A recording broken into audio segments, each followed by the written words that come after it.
ये स्टैटिक्स के इंट्रोडक्शन के बारे में जानेंगे। तो मेजर ऑफ सेंट्रल टेंडेंसी, इसका मतलब क्या है? Measure of central tendency, measure of central tendency तीन होती है, मीन, मोड और मीडियन। ये ध्यान रखना, मीन, मोड, मीडियन। मीन के अंदर तीन मेथड है। पहला है डायरेक्ट मेथड, दूसरा है एज्यूम मीन मेथड और तीसरा है स्टेप डेविएशन मेथड। जो फर्स्ट मेथड है डायरेक्ट मेथड, उसमें उसका जो फॉर्मूला है एक्स के ऊपर बार, ये जो एक्स के ऊपर जो बार लगा है इसे मीन कहते हैं। क्या कहते हैं इसको? मीन। इसका फॉर्मूला होता है sigma F I X I upon में सिग्मा एफ आई। इसके बाद जो दूसरा फॉर्मूला है एक्स के ऊपर bar A plus sigma F I D I upon में सिग्मा एफ आई। ए का मतलब होता है एज्यूम करा हुआ नंबर, ठीक है, और डी आई का भी एक फॉर्मूला होता है जो नीचे लिखा हुआ है, अभी मैं उसे समझाऊंगा। इसके बाद आता है एक और method, step deviation method. Step deviation method का मतलब एक्स के ऊपर बार ए प्लस एच का मतलब होता है class size, sigma F I D I, sigma F I you I upon में सिग्मा एफ आई। इसमें जो यू आई का जो फॉर्मूला होता है वो ध्यान रखना है। यू आई कैसे निकलता है? एक्स आई माइनस ए अपॉन एच। फिर हमें एक क्लास मार्क का फॉर्मूला ध्यान रखना है। क्लास मार्क का एक फॉर्मूला होता है, वो होता है upper limit plus lower limit divide by 2। Class mark को एक्स आई कहते हैं। क्या कहते हैं? एक्स आई। इसके बाद डी आई का एक फॉर्मूला है, जो इधर जो डी आई आया था एज्यूम मीन में, उसका एक फॉर्मूला है एक्स आई माइनस ए। इसके बाद हम आते हैं मोड के फॉर्मूले पर।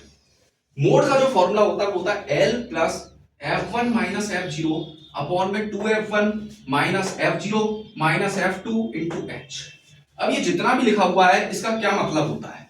तो इसका मतलब ये होता है कि L का मतलब होता है लोअर लिमिट, H का मतलब होता है क्लास साइज, F1 का मतलब होता है frequency of model class, F0 का मतलब होता है फ्रीक्वेंसी ऑफ प्रीसीडिंग मतलब पहले वाली, F2 का मतलब होता है फ्रीक्वेंसी ऑफ सक्सीडिंग मतलब बाद वाली।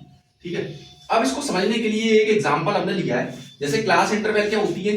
0 से 10, 10 से 20, 20 से 30, 30 से 40, 40 से 50, 50 से 60। अब इस क्लास इंटरवल के अंदर जो ये लिखी है 0, 10, 20, 30, 40, 50, ये सब लोअर लिमिट है, इसे कहते हैं लोअर लिमिट। और ये सब जो लिखी हुई है 10, 20, 30, 40, 50, 60, ये अपर लिमिट है। फिर लिखी है फ्रीक्वेंसी और फिर लिखा है लास्ट में जाकर के CF, ये उसके लिए मीडियन के लिए, CF किसके लिए? मीडियन के लिए। तो सबसे पहले हम मोड के बारे में समझ लें। तो मोड का क्या होता है? देखो मोड कैसे निकलता है। मोड में हमें ये देखना होता है फ्रीक्वेंसी में सबसे बड़ा नंबर। तो फ्रीक्वेंसी में जो सबसे बड़ा नंबर दिखाई दे रहा है वो दिखाई दे रहा है 40। क्या दिखाई दे रहा है? 40। और 40 के सामने जो क्लास इंटरवल आ रही है वो आ रही है 20 से 30। क्या आ रही है? 20 से 30। अब इसका जो लोअर लिमिट होगा वो होगा 20। लोअर लिमिट क्या होगा? 20।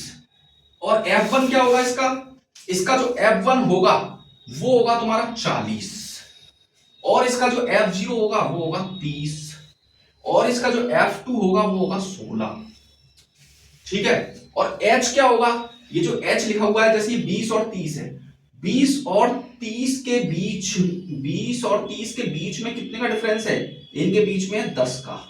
कितने का डिफरेंस है इनके बीच में? 10 का। तो ये हो गया इसका H। तो इस टाइप से हम मोड को फाइंड कर सकते हैं। अब हम समझते हैं कि मीडियन क्या होता है। मीडियन समझने के लिए पहले उसका फॉर्मूला जानना होगा। मीडियन का फॉर्मूला होता है L plus n/2 minus CF upon F into H। अब इस फॉर्मूले को जानने के लिए हमें फिर से टेबल समझनी पड़ेगी। और n का मतलब होता है नंबर ऑफ ऑब्जर्वेशन और CF का मतलब होता है cumulative frequency of preceding class.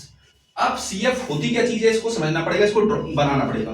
तो देखो यही टेबल है बिल्कुल सेम टू सेम। और CF कैसे निकलती है? देखो फ्रीक्वेंसी से देखो CF निकाली जाती है। देखो 6 का 6 लिख दिया, 6 में 30 जोड़ोगे तो कितना आएगा? 36। 36 में 40 प्लस करोगे तो कितना आएगा? 76। 76 में 16 प्लस करोगे तो कितना आएगा? 92।